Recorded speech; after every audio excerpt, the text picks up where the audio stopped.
जो भी है रजा तेरी उसमें तू दखल कैसे, जो भी है रजा तेरी उसमें तू दखल कैसे, मैं कैसे कहूँ मेरे कर्मों का है फल कैसे, मैं कैसे कहूँ मेरे कर्मों का मैं फल कैसे, कर्मों का है फल कैसे, जब कर मैं भी देखूंगा, जब कर मैं भी देखूंगा, मीठे हैं या खारे हैं, छोड़ूं मैं किसे भगवान, दोनों ही तुम्हारे हैं, सुख भी मुझे दुख भी मुझे प्यारेंगे, छोड़ूं मैं किसे भगवान, दोनों भी तुम्हारे। हरे कृष्ण हरे कृष्ण कृष्ण कृष्ण हरे हरे, हरे राम राम राम हरे हरे, हरे कृष्ण हरे कृष्ण कृष्ण कृष्ण हरे हरे, हरे राम राम राम हरे हरे, हरे राम हरे हरे, हरे राम राम हरे हरे,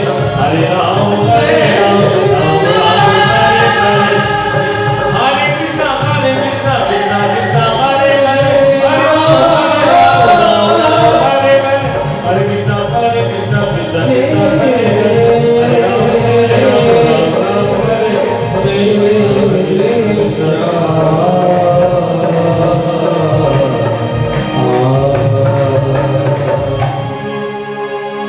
जय जय श्री राधे श्याम। तो कुंती भगवान से कह रही है कि केवल मुझे आज तक जो सानंद प्राप्त हुआ है वो दुख में हुआ है, सुख आया तो आप अचल ऐसी सुख के माथे सिर पड़े, ऐसे सुख को मैं क्या करूंगी। तब भगवान कहते हैं अरे हुआ आज तो ज्यादा ही कुछ, भाई नहीं आज जो कुछ कहना है मुझे कहने दीजिए। तो 26 श्लोकों में कुंती ने भगवान की स्तुति की है और भगवान ने कहा कि आज हम नहीं विश्राम करते हैं। तो पुनः भगवान द्वारका पहुंचे, अर्जुन साथ गए हैं। अब द्वारकापुरी जब अर्जुन गए हैं तो यहाँ भगवान के द्वारकावासी, क्योंकि अब भगवान इस धराधाम को छोड़कर अपने धाम को जाना चाहते हैं। यहाँ पांडव का राज तिलक आदि होकर भगवान तो गए द्वारका। यात्रा का भ्रमण करते हुए विदुर जी महाराज आते हैं और धृतराज गांधारी उन्हें समझाते हैं।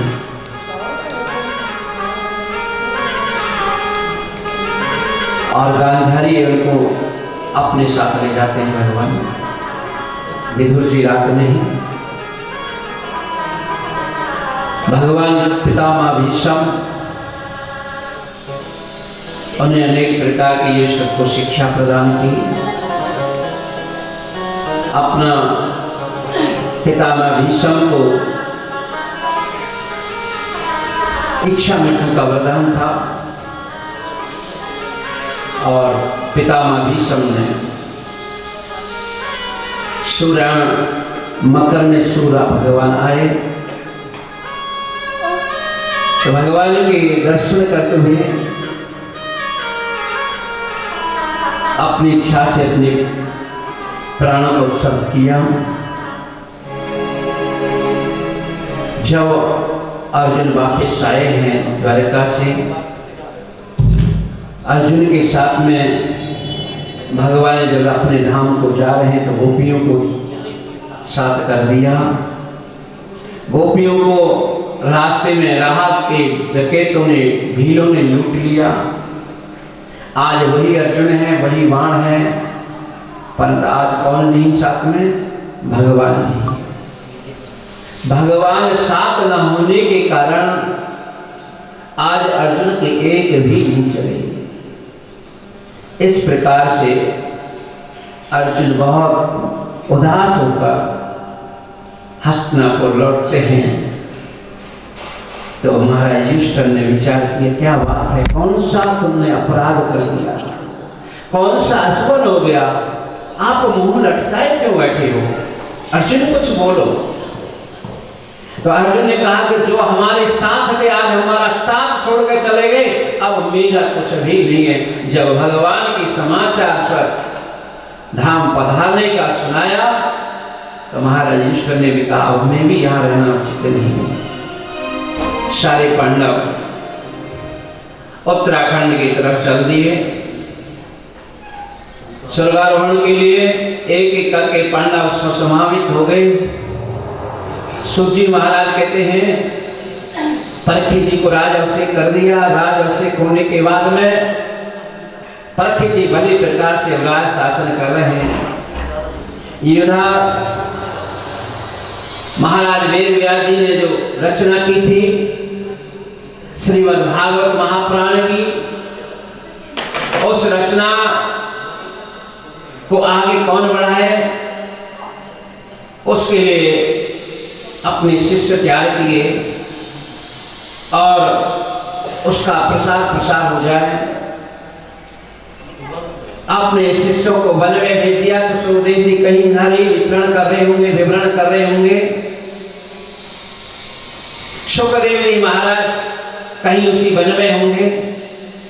जाओ इन श्लोकों का पाठ करना। सुखदेव जी महाराज मिल जाएंगे। और जैसे शिष्य गए, सुखदेव जी महाराज गुनगुना रहे थे व्यास जी के शिष्य उन मंत्रों को, उन श्लोकों को। बधा पीड़म नटवर बपु करण योग करणकारम विभ्रादवासम कल्पकश्यपम वैजंती च माल्यम रंधान वेण सुया पूरन गोप वृंदई वृंदावन रमणम स्वपद रमणम प्राह सुगीत कीर्ति।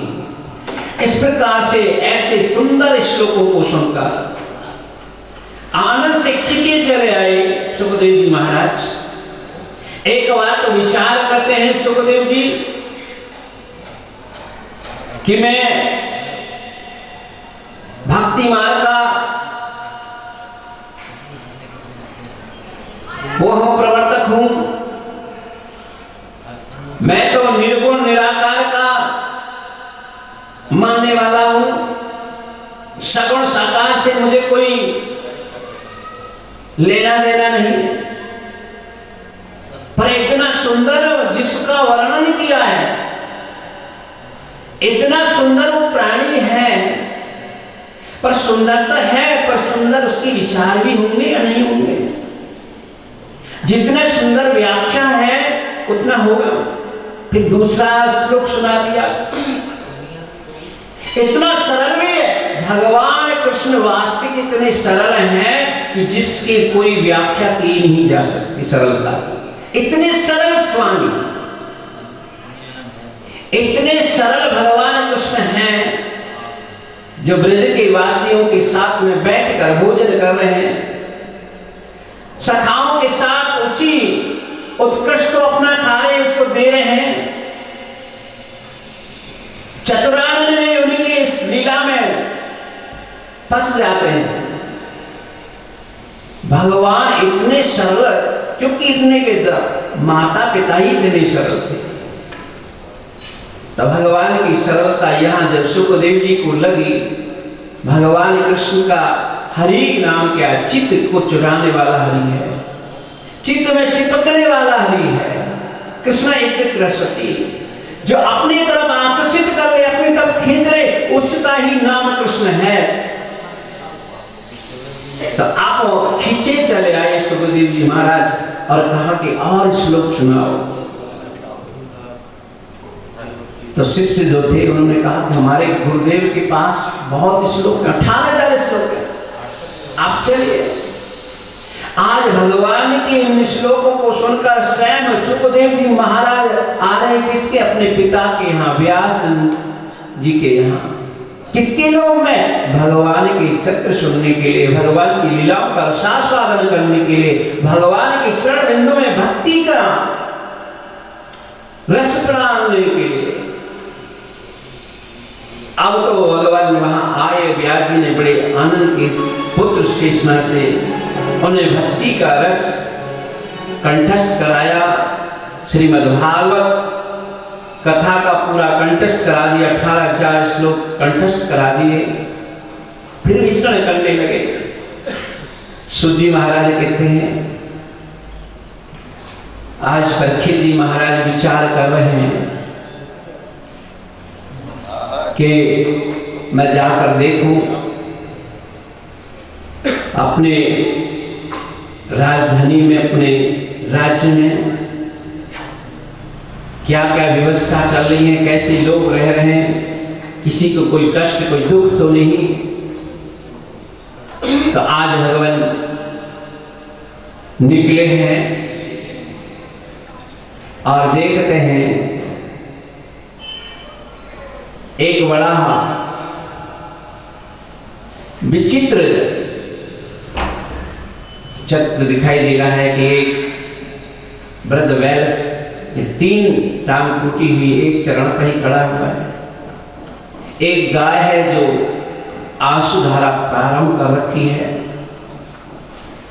एक वेशधारी शूद्र उन दोनों को मार रहा है। राजा परीक्षित देखते हैं ये कौन है, तुरंत अपना धनुष उठाया और कहा, अरे कौन दुष्ट है मेरे राज्य में, जिन गोविंद गोपाल मेरे स्वामी का नाम पड़ा, जिस चितवन की, जिसकी गर्भावस्था में मैंने दर्शन किए, उन गोविंद के आज चले जाने से मेरे गुरुओं के साथ क्या हो रहा है। अरे अभी तो गोविंद ही तो गए, परीक्षित तो है, परीक्षित ये अपराध बिल्कुल सहन नहीं कर पाएगा। तो आए, गौ माता को देखा, आपस में वार्तालाप उनकी चल रही थी गाय बछड़ी की, कि आप इसलिए रो रही है कि भगवान कृष्ण इस धरा को छोड़कर चले गए, अब आने वाला कलयुग क्या क्या अत्याचार होंगे। तो परीक्षित जी महाराज कहते हैं कि आप कौन है दोनों, कुछ साधारण गाय बछड़े तो आप दिखाई नहीं पड़ रहे, मुझे तो साक्षात ऐसा एक गऊ के रूप में पृथ्वी देवी दिखाई पड़ रही है। और आप महाराज कौन हैं, आपका परिचय क्या है। परीक्षित जी से जब पूछा परीक्षित जी ने, तो धर्म कहता है कि मैं किसको दोष दूं, मैं किसको दोष दूं। कोई कहता है कि अपने कर्म का फल है जो दुख मिल रहा है, किसी कोई कहता है ये अपने कर्म का फल है, कोई कहता है बिना हरि इच्छा के कुछ हो नहीं सकता। किसी ने कहा कि अपने कर्मों का फल है, किसी ने कहा हरि इच्छा के बिना हो नहीं सकता। आप बताएं मैं किसको दोष दूं, कैसे क्या कहूं। तो परीक्षित जी महाराज कहते हैं मैं समझ गया आप साक्षात धर्म के अवतार हैं। आपने एक बार भी कलयुग का नाम नहीं लिया, एक बार भी किसी प्राणी का नाम नहीं लिया, क्योंकि पापी की बात करने से भी पाप लगता है। पाप करने से ही पाप नहीं लगता, पाप की व्याख्या करने से भी पाप लगता है। इसलिए मैं समझ गया कि आप स्वयं धर्म है। तीनों चरण जोड़ दिए। अब आप मेरे राज में स्वयं अपनी इच्छा से विचरण करिए। तो उन्हें अपनी इच्छा से विचरण करें। और तुम्हारा क्या परिचय है? कलयुग परीक्षित जी के चरण में गिर पड़ा, महाराज मैं कलयुग हूं, तो आपको मेरे राज्य में क्या आवश्यकता रहने की? तो कलयुग ने कहा, महाराज